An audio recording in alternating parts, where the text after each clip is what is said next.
기원전 2세기 그리스 아테네 출신의 아폴로 도로스라고 하는 작가가 있었습니다.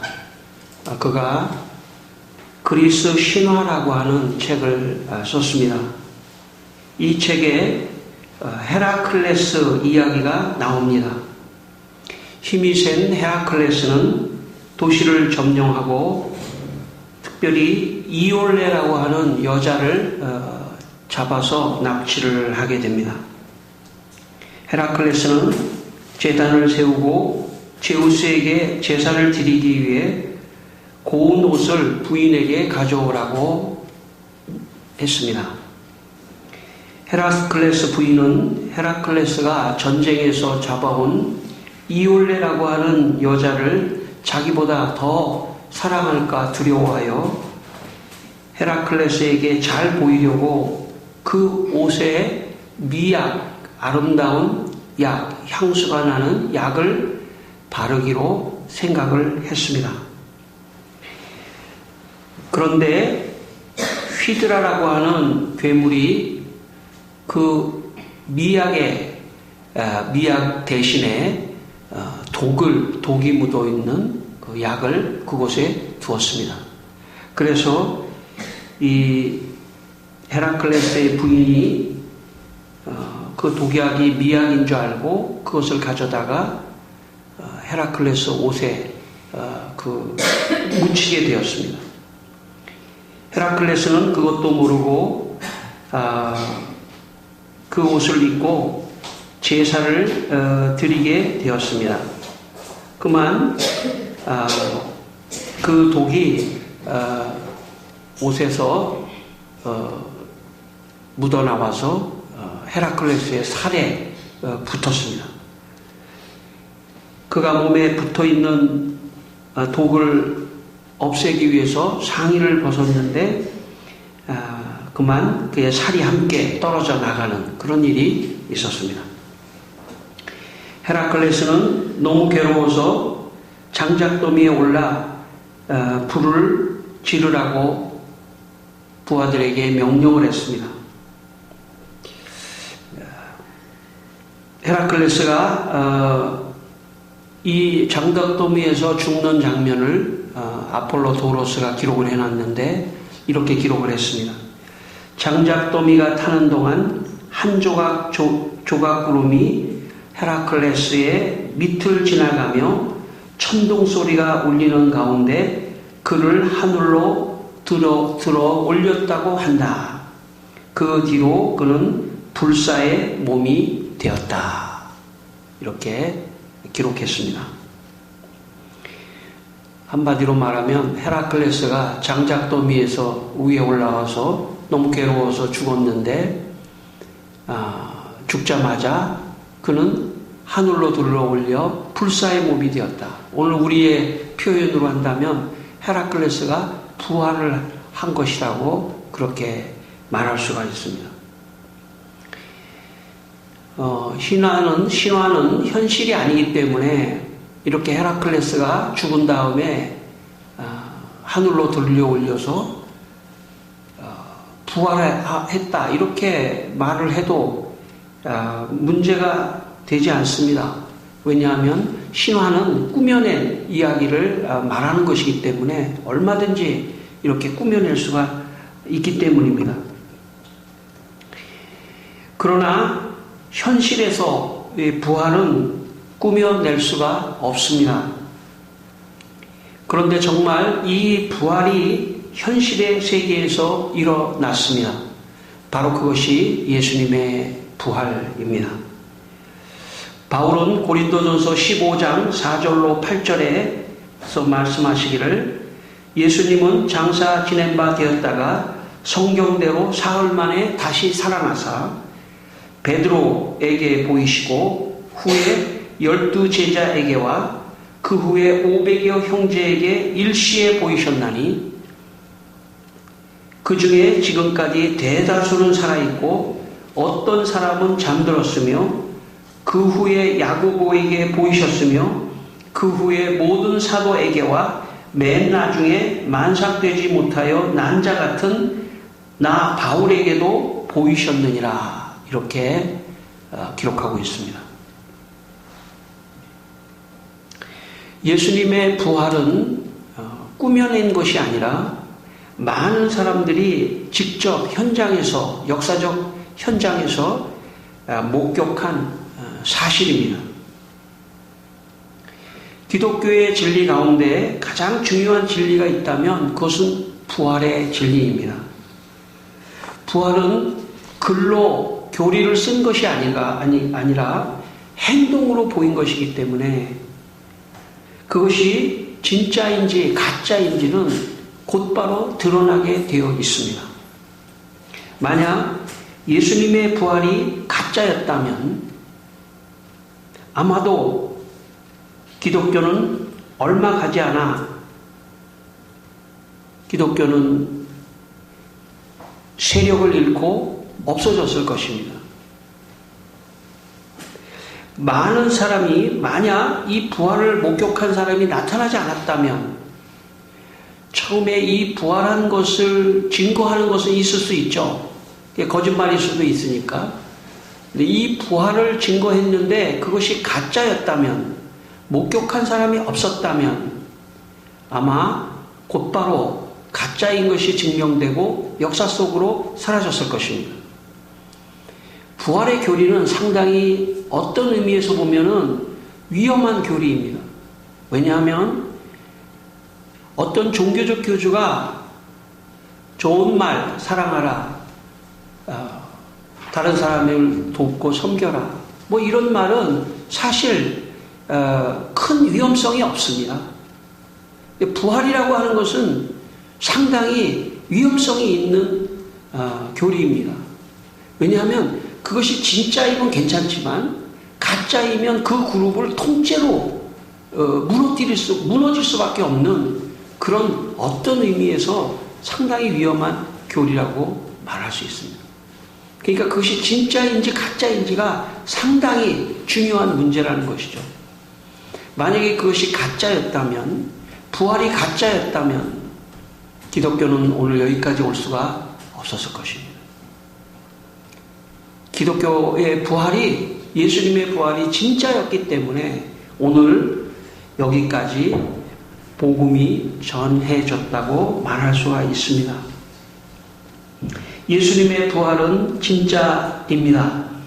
수많은 사람들이 역사적 현장에서 부활을 목격하고 부활을 증거했기 때문입니다.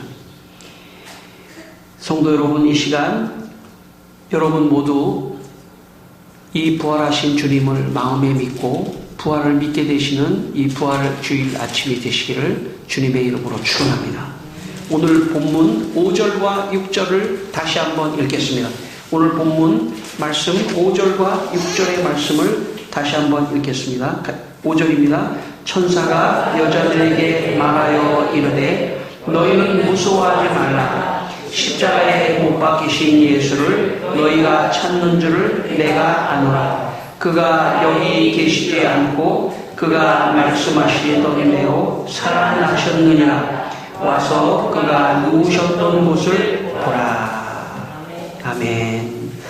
여러분, 예수님이 십자가에서 돌아가시고 그리고 사흘이 되던 새벽에 막달라 마리아와 다른 마리아가 예수님의 무덤을 찾아갔습니다. 그런데 예수님의 무덤에 문을 막고 있었던 큰 돌이 옮겨지고 그 위에 천사가 앉아서 이 여인들에게 말을 했습니다. 예수님은 여기 계시지 않고 그가 말씀하신 대로 살아나셨느니라. 천사가 여자들에게 예수님이 살아나셨다는 이야기를 전해주었습니다. 예수님이 부활하신 것이죠. 우리가 주일날 이렇게 예배를 드리는 이 예배는 초대교회의 막달라 마리아와 다른 마리아가 예수님의 무덤을 찾아가서 예수님의 부활의 소식을 깨닫고 그날을 기점으로 해서 이 일요일 주일을 지킨 것입니다. 그러니까 주일은 그 핵심의 엄밀한 의미의 그 핵심은 예수님의 부활을 감사하고 찬양하고 예수님의 부활을 예배하는 시간이 이 주일 예배입니다. 그래서 유대인들은 토요일날 안식일을 지켰는데 기독교인들은 안식일이 아니라 부활을 기념하는 부활의 날에 예배를 드려야 된다 해서 2000년 동안 주일 이 시간 부활의 이 날에 모든 교회들이 예배를 드리는 것입니다. 그러니까 우리는 지금 그 부활에 목격한 막달라 마리아와 다른 마리아의 역사적 현장의 연장선상에 있다고 말할 수가 있습니다. 부활을 믿는 자들이 예배하는 것입니다. 저는 여러분이 여기에 참석하셨다 하더라도 부활을 마음에 믿고 막달라 마리아와 다른 마리아와 같은 마음으로 부활의 주님을 찬양하는 그런 예배의 시간이 되기를 바랍니다. 1920년대에 한국교회 부흥사였던 김익두 목사님이 강원도 춘천에서 부흥회를 할 때의 일입니다. 당시 일본 순사들이 일본에 점령을 당한 시기였기 때문에 일본 순사들이 긴 칼을 차고 부흥회에 들이닥쳤습니다. 닥친 부흥회에 참석하기 위해서가 아니라 부흥회에 들이닥친 이유는 그 교회 담임 목사님이 신사참배를 하지 않았다고 해서 그 목사님을 잡으러 온 것입니다.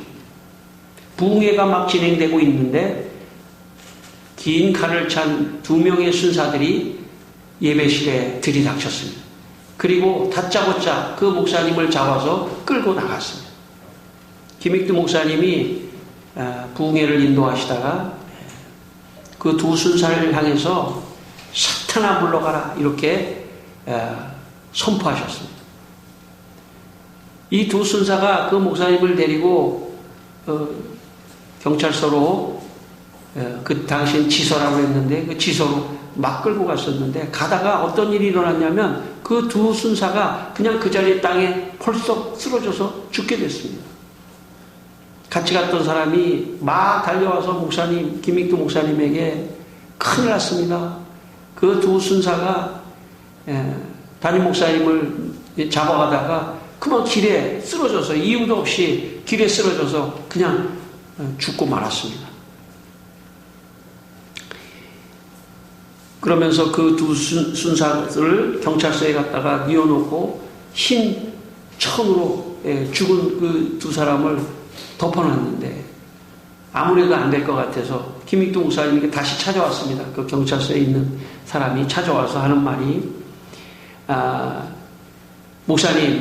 목사님이 사탄아 물러가라 하는 순간에 이 두 순사가 쓰러져서 죽었는데 이 두 순사를 좀 살려주십시오.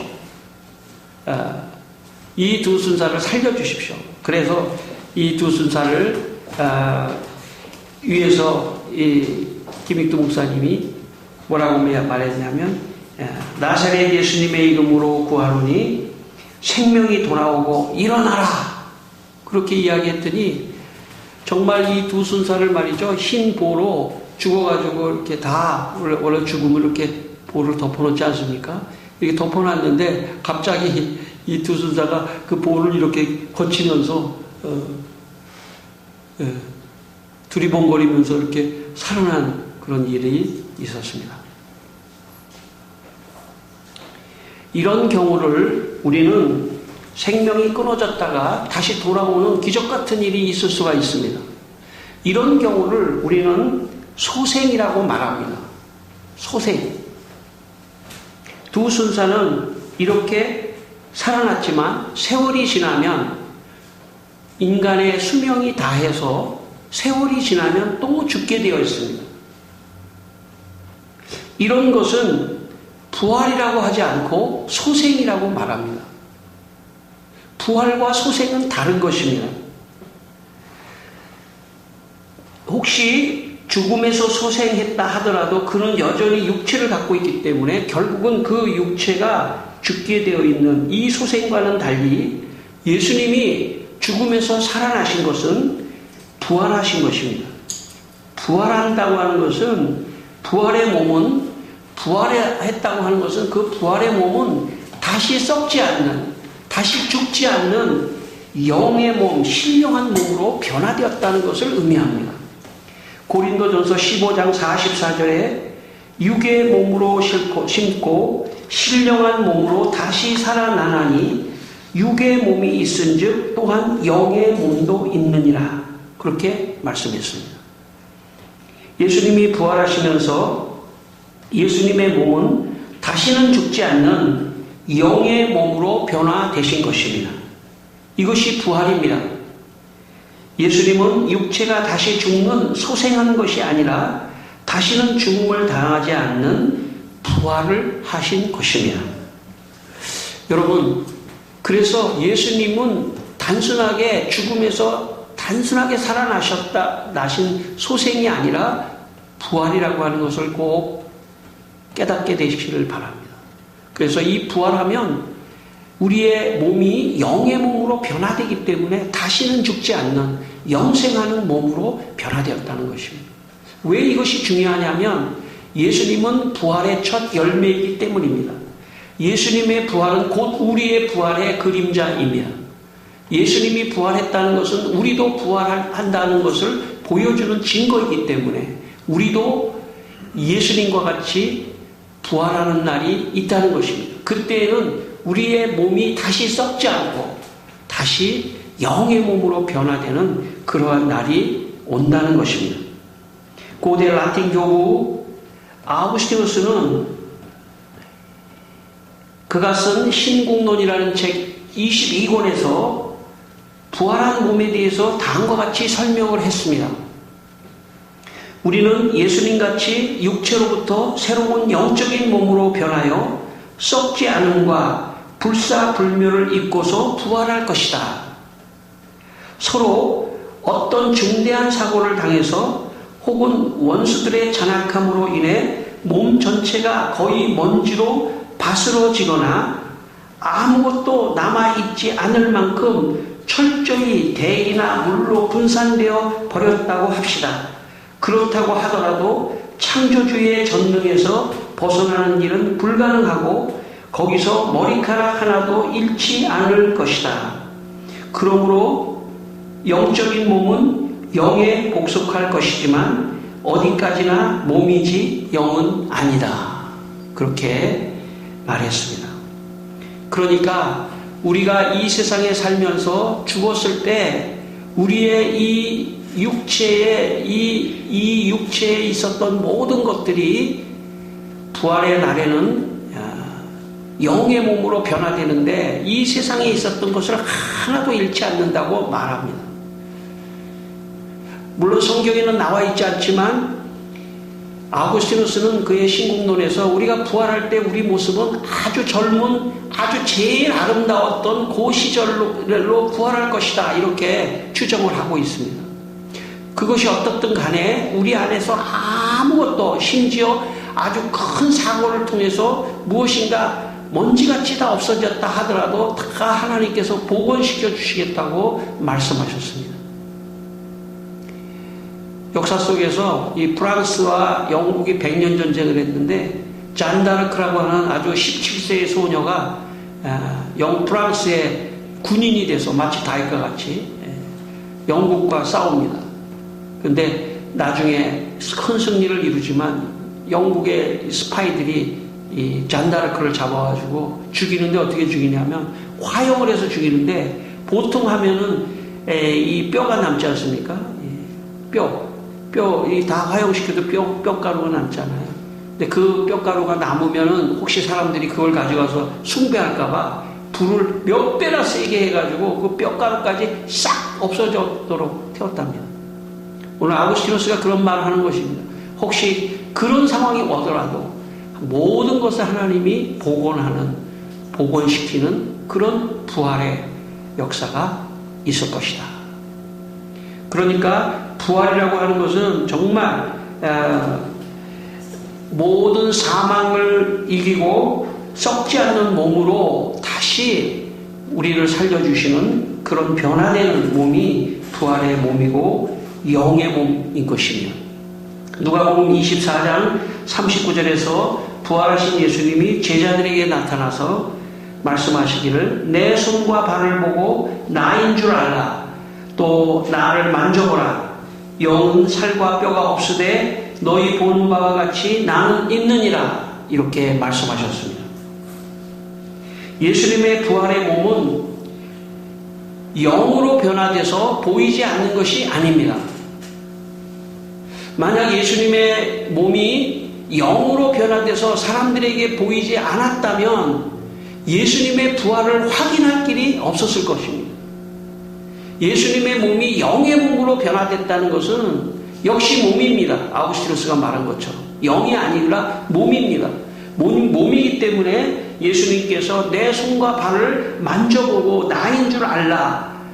보라, 영은 살과 뼈가 없으되 너희 보는 바와 같이 나는 있느니라. 이렇게 말씀하셨습니다. 다만 그 영의 몸으로 변화되는 것은 다시는 썩지 않는 그런 몸으로 변화됐다는 것을 의미하는 것입니다.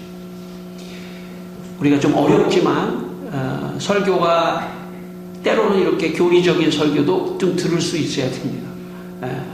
일상의 삶의 설교도 있지만 교리적인 설교를 정확하게 알아야 들어야 우리가 복음을 정확하게 알 수 있는 것입니다. 오늘 8절과 9절을 또 한번 읽겠습니다. 8절과 9절입니다. 8절과 9절을 여기 8절과 9절 한번 읽겠습니다. 8절과 9절입니다. 그 여자들이 무서움과 큰 기쁨으로 빨리 무덤을 떠나 제자들에게 알리려고 다름질할세 예수께서 그들을 만나 이르시되 평안하냐 하시거늘 여자들이 나아가 그 발을 붙잡고 경배하니. 아멘. 여러분, 막달라 마리아와 다른 마리아가 천사의 말을 듣고 제자들에게 달려가서 예수님이 살아나셨다. 무덤에는 아무도 안 계시다. 예수님이 없어지셨다. 살아나셨다. 천사가 말하는 것을 전해주러 가고 있는 도중에 길에서 부활하신 예수님을 만나게 됩니다. 예수님께서 여자들에게 평안하냐? 그러자 여자들이 예수님이 부활하신 것을 직접 눈으로 목격을 했습니다. 그리고 발 아래 예수님의 발 앞에 엎드려 경배했다고 그렇게 성경은 기록하고 있습니다. 여러분, 여자들이 가다가 예수님인 것을 어떻게 알아볼 수 있었겠습니까?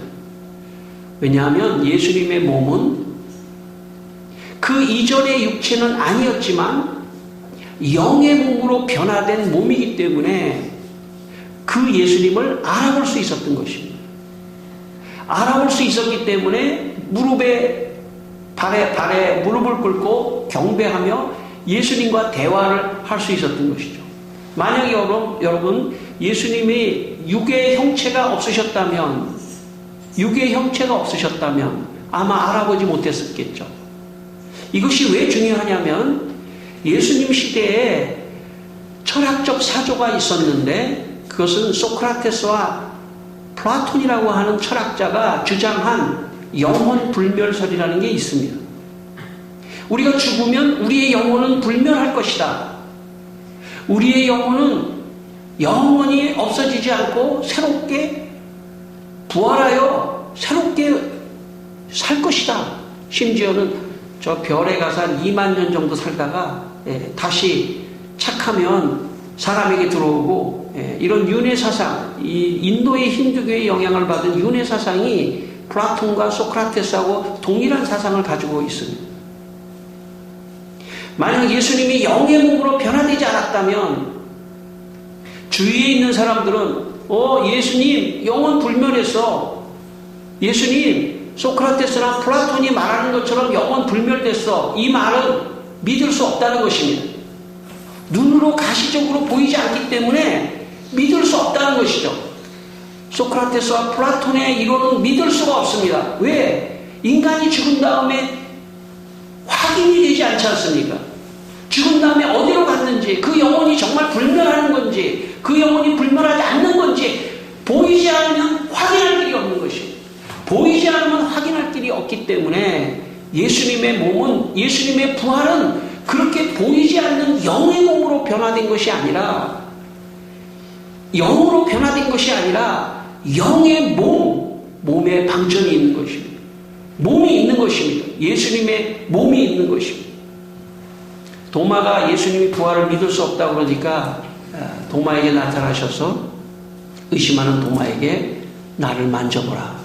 내 십자가의 자리를, 못 박힌 자리를 손과 발을 만져보라. 이렇게 말씀하셨습니다. 여러분, 예수님의 부활은 우리의 눈에 보이지 않는 형태로 나타난 것이 아닙니다. 만약에 그랬다면 아무도 예수님의 부활을 목격하지 못했을 것입니다. 그 어떤 누구도 부활하신 예수님을 만난 적이 없기 때문에 기독교는 가짜라고 많은 사람에게 지탄을 받았을 것입니다. 그리고 기독교는 여러 이단과 같이 역사 속으로 사라져 갔을 것입니다. 왜냐하면 엄청난 거짓말을 하고 있기 때문에. 엄청난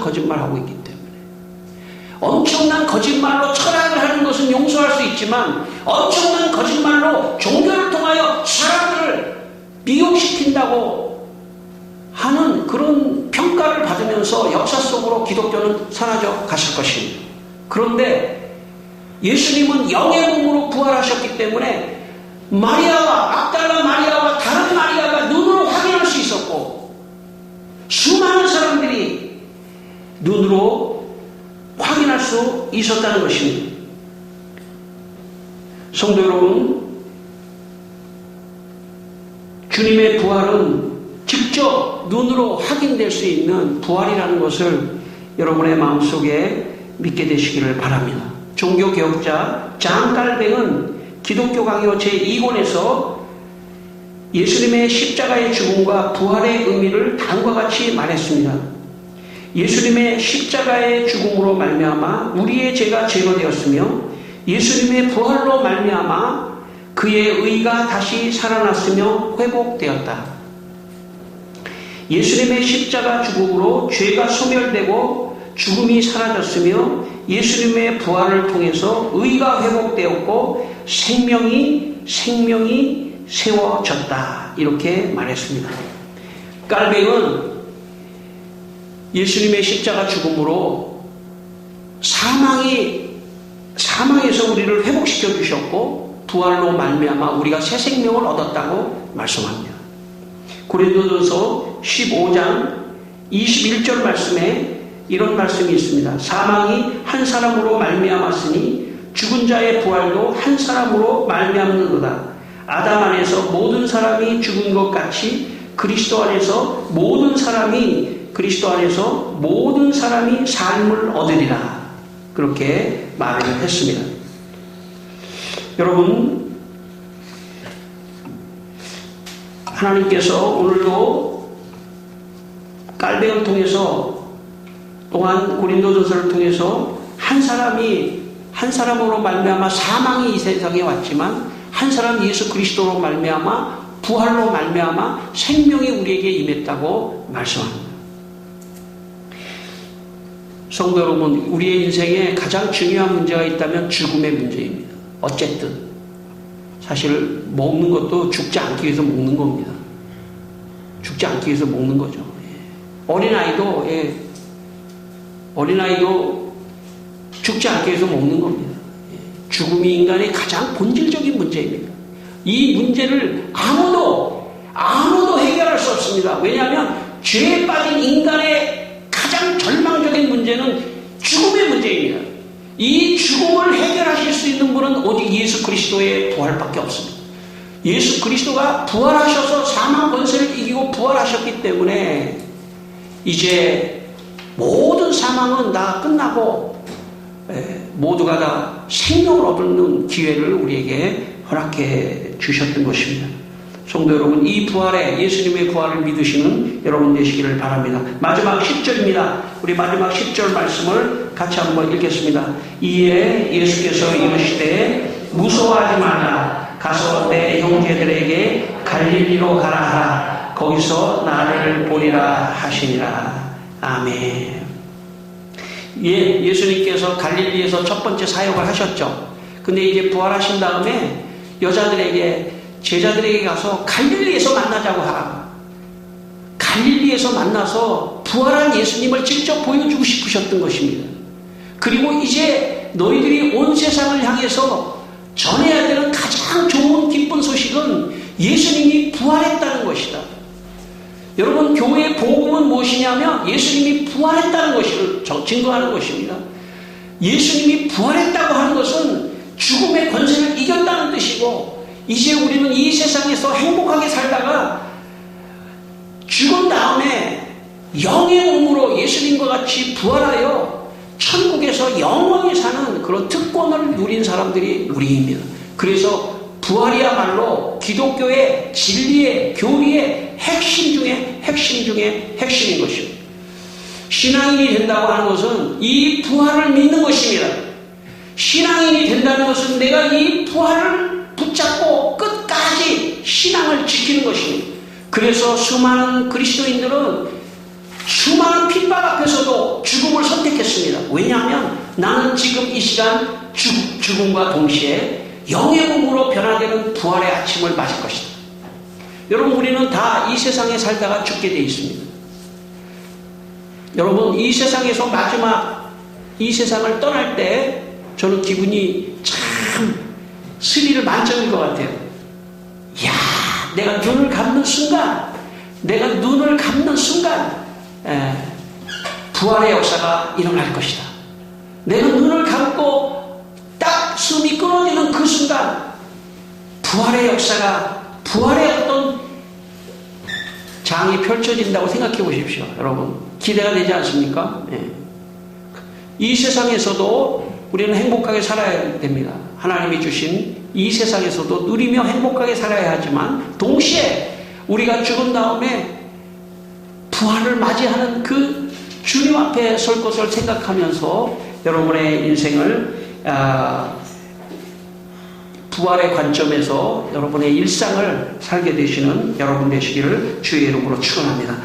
이 시간 여러분 모두 예수님의 부활을 믿고 여러분들도 예수님같이 부활의 축복을 받게 되시는 이 부활의 아침이 되시기를 주의 이름으로 축원합니다.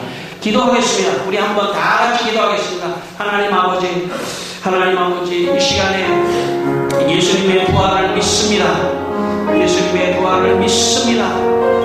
아버지 하나님, 우리 모든 성도들이 이 부활의 아침에 주님의 부활을 믿으며 또 우리도 예수님과 같이 부활할 것을 믿으며 하나님, 참 부활의 아침을 기다리는 우리가 되게 하여 주시고 부활의 날을 기다리는 우리가 되게 하여 주시기를 원합니다. 아버지 하나님, 우리 귀한 성도들, 아버지 하나님, 이 세상에 사는 동안도 행복하게 살게 하시고 하나님의 축복으로 살게 하시고 부활을 마음에 두고 부활할 것을 마음에 두고 아버지 하나님, 살아가는 부활의 신앙인이 될 수 있도록 주여 축복하여 주시고 역사하여 주시옵소서. 할렐루야. 주님을 찬송합니다. 하나님 아버지, 우리 성도들이 예수님의 부활을 믿고 예수님같이 모두 부활의 축복을 받게 하여 주시옵소서. 예수님의 이름으로 기도드립니다. 아멘.